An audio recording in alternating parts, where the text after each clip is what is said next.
써보는 게 쉬운 건 아니니까. 그리고 그냥 이투스 모의고사랑은 약간 마음가짐이 다르잖아. 그지?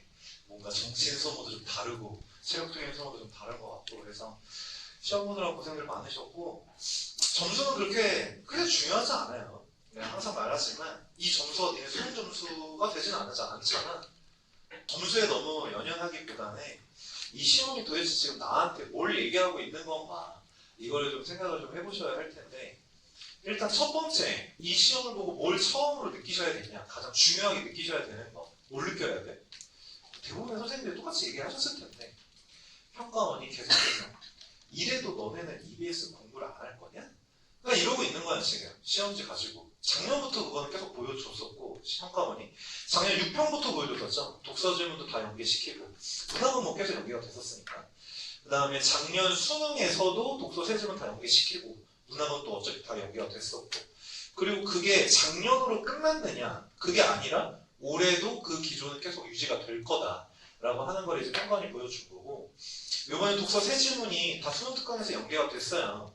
물론 수능 특강 앞부분에 우리가 이제 공부를 하셨다면 첫 번째에 있는 교과서 적용학습 부분이랑 두 번째 이제 적용학습 부분 정도까지는 공부가 됐을 가능성이 큰데 요번에 연계된 부분은 맨 뒤에 있는 실전학습이라고 해가지고 1회, 2회 약간 모의고사 형식으로 이제 다뤄놓은 부분이 있거든. 거기에서 이제 독서 질문 연계를 시켰어. 근데 완벽하게 다 연계시켰다기보다는 그러니까 한 문단 정도 따갖고 오거나 아니면 화제랑 소재 정도만 따갖고 오거나 작년 수능처럼 연계시키지는 않았지만 그래도 수능 특강 공부가 되신 분들이라면 내가 이거 읽었던 건데 나 이거 봤던 건데 라고 하는 약간의 친숙한 요런 좀 다가갈 수는 있었다 독서 질문이. 그래서 제발 뭐 좀 해라. 수능 특강 공부 좀 해라. 내가 맨날 강조하잖아. 나올 걸 알면서도 안 하는 공부는 너무 이상한 공부라니까? 그죠? 나올 걸 아는데도 안 해. 그럼 이거는 너무 이상한 공부가 되기 때문에 제발 나올 걸 아니까. 그리고 또 보여줬잖아. 이번에 평가원이. 또 낼 거야. 수능 특강에서. 그리고 이제 또 뭐 나왔어. 수능 완성 나왔잖아. 나 맨 처음에 택배 시켰는데 시리얼 온 줄 알았다. 집에 왜 시리얼이 왔지? 봤더니 수능 완성책 표지가 시리얼이던데 이번에. 뭐 하여간 수능 완성도 이제 공부를 하셔야 되잖아요. 수능 특강도 하셔야 되고 수능 완성도 하셔야 되는데 지금까지도 수능 특강이 제대로 안 끝났고 정리가 안 됐다라고 하면 내가 해야 되는 공부의 양이 계속 남아있는 상황으로 수능 때까지 가는 거기 때문에 여러분들이 느끼는 부담감이 너무 커져. 그러니까 제가 해야 되는 것들은 빨리빨리 끝내시고 수능 특강이 괜히 1월달에 나오는 게 아니란 말이야. 그치? 수능 특강은 양이 많기 때문에 이거는 적어도 6월 평가원 보기 전까지 좀 한두 번은 끝내라 라고 하는 그러한 개념으로 이제 1월달에 내보내는 거고 이제 그 정도 이제 공부했으면 6평 잘 연계된 거 풀었지? 그럼 그 다음부터 이제 뭐 공부해? 수능 완성 공부해. 수능 완성 9평에다가 연계시킬게 라고 해서 6월달에 이제 나오는 거거든요. 거기에 좀 맞춰서 좀 공부를 하시고 있어야 될 거예요. 근데 만약에 그게 안 됐다? 안 되면 어떡해? 해야지. 그치? 내가 지금 여기까지 했어야 되는 시기인데 못했다고 해서 그걸 버리는 것도 너무 이상하잖아. 뭐 어쩔 수 없죠. 못한 건 못한 거고 지금에서부터라도 해야 되는 게 맞는 거니까 가셔가지고 수능특강 독서를 모의고사 분석하고 막 기출질문 분석하고 이 정도까지의 시간을 투자하지는 못한다고 할지라도 그냥 읽으면서 가볍게 읽으면서 이런 내용의 지문이 있었구나 저런 내용의 지문이 나왔구나 정도는 한 번씩은 좀 읽어보셔야 한다. 문제까지 푸는 것까지는 아니어도 물론 문제까지 풀어서 완벽하게 그 지문에 대한 이해가 되면 나중에 연계됐을 때 훨씬 더 가볍고 쉽게 다가갈 수는 있는 거겠지만 나한테 그런 시간이 없다고 했을 때는 적어도 어떤 내용에 대해서 글을 썼는지 정도는 좀 봐놓으셔야 할 거다. 독서는.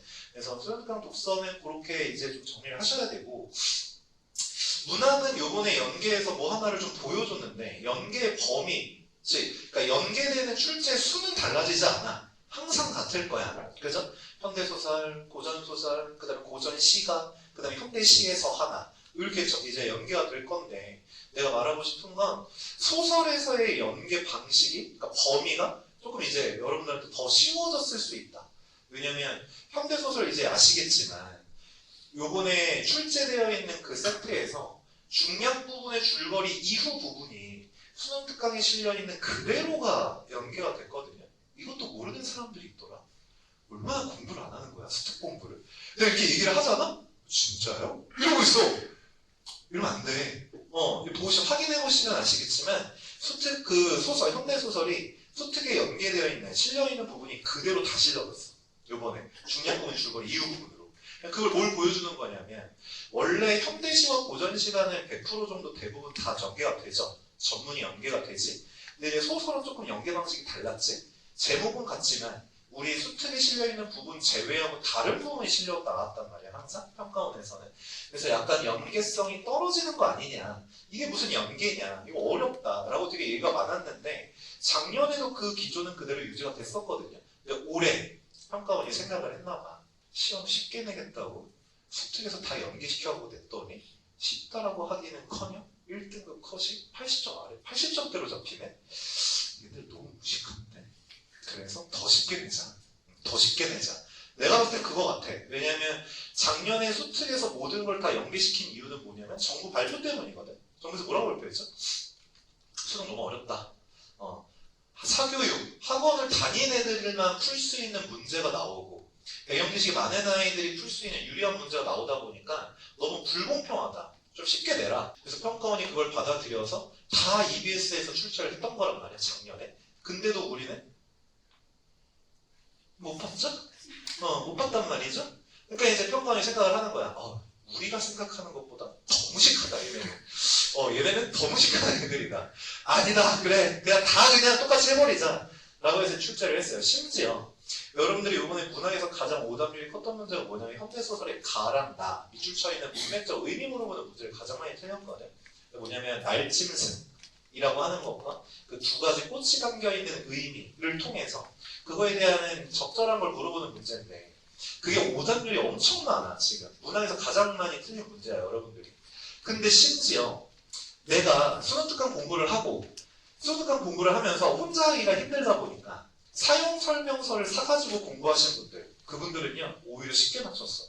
왜냐면 사용 설명서에 똑같이 날짐승 밑줄 돼 있고 그 풀에다가 밑줄 쳐 있는 다음에 그 아래다 각줄을 달아놨거든요. 사용 설명서에다가 그 날짐승은 이런 걸 의미합니다.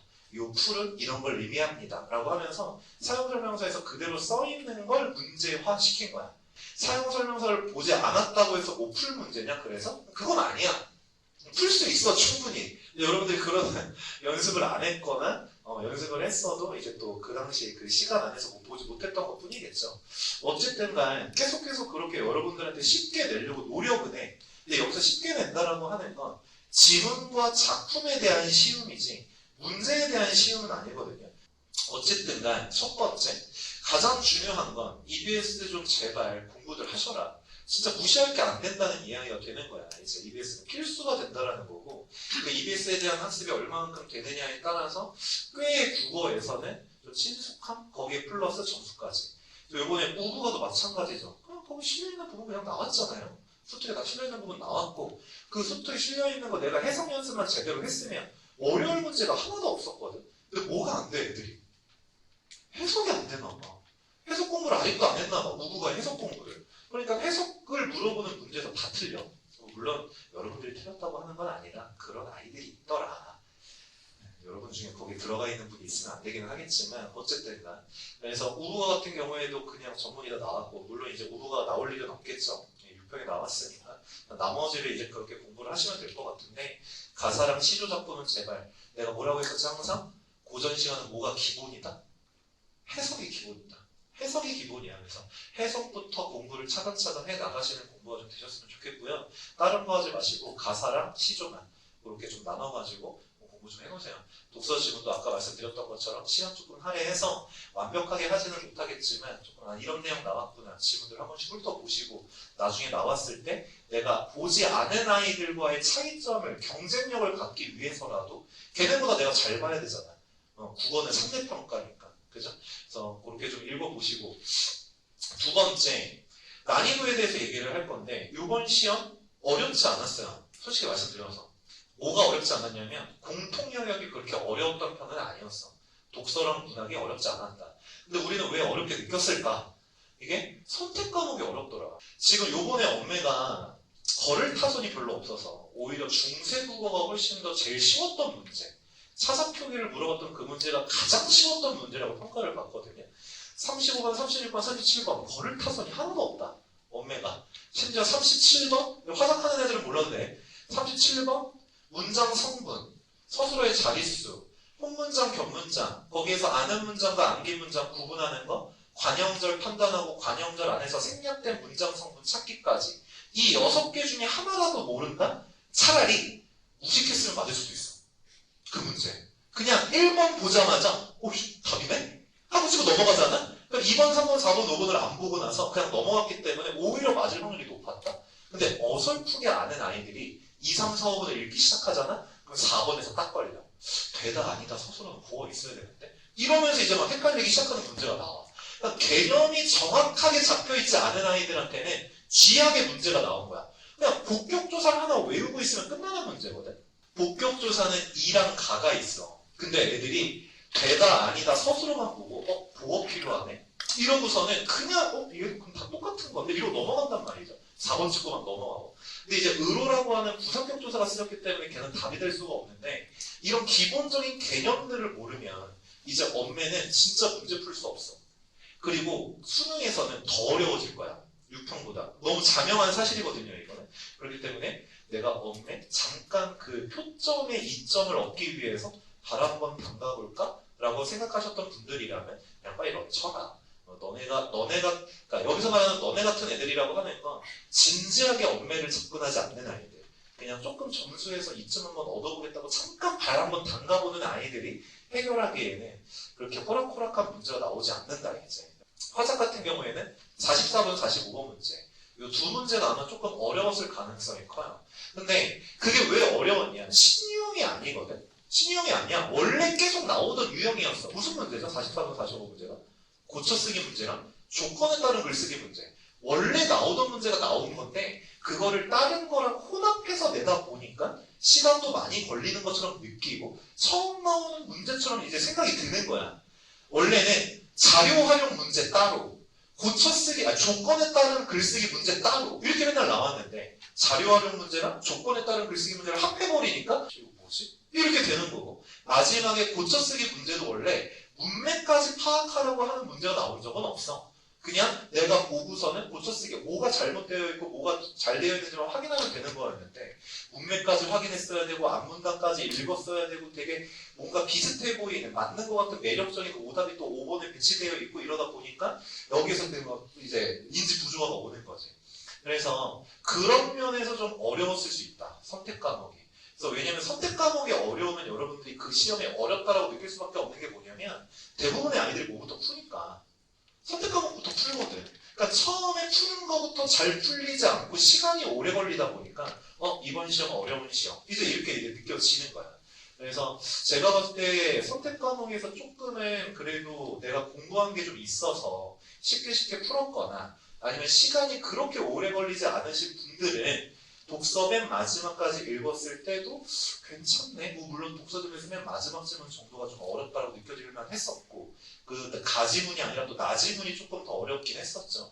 그렇기는 했었지만 좀 수월하게 좀 풀 수 있지 않았던 시험이지는 않을까라는 생각이 들기는 해요. 정도 내 입장에서는. 근데 또 막상 까보니 1등급 컷이 86, 87, 88 여기에서 이제 잡히는 거 보니까 여러분들은 또 어려웠던 것 같아. 다시 한번 말씀드리지만 이번 시험 점수 가지고 제발 히히 비비 하지 마시고 내가 뭘 틀렸는지 빨리 확인하신 다음에 이 틀린 문제를 내가 다음에 맞으려면 어떤 공부를 해나가야 할 것인가에 대한 고민을 좀 잘 잡으시고 거기에 대한 공부의 방향성을 좀 잘 잡는 공부를 하셨으면 좋겠어요. 아시겠죠? 그리고 혹시나 독서 첫 번째 질문이 어렵게 읽혔고 문제가 틀린 게 있다. 첫 번째 질문. 그 두갈식 경영인가? 두갈제 경영인가? 무슨 경영이었지? 과두제 경영. 두갈식에. 과두제적 경영. 그 과두제적 경영 지문이 어렵게 읽혔거나 아니면 문제를 틀린 문제가 있다라고 하면 아직 글 읽기의 기본기가 완벽하게 되어 있지 않다라고 생각해야 돼. 안 읽히면 안 돼. 그런데 그 지문이 안 읽히거나 어려웠거나 문제가 어려웠다라고 하시는 분들은 지금 내가 하고 있는 독서의 공부 방식을 다시 한번 의심해 보셔야 돼요. 내가 지금 뭔가 잘못하고 있는 거다 이거. 그리고 다시 기본기부터 쌓아 올리는 공부를 해야 될 거야. 6월달이라고 할지라도.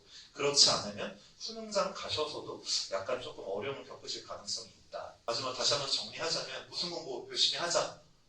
EBS 공부 열심히 하자. 제발 EBS 공부 열심히 하시고 그 다음에 선택 과목에서 이제 선택 과목에다가 시간 쓰는 거를 너무 뭐라고 해야 되죠? 죄악시 여길 필요 없다.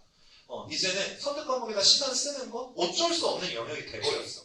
화작 15분 안에 못 풀어? 괜찮아. 그렇게 문제를 내고 있어 지금. 이번 시험도 그렇고.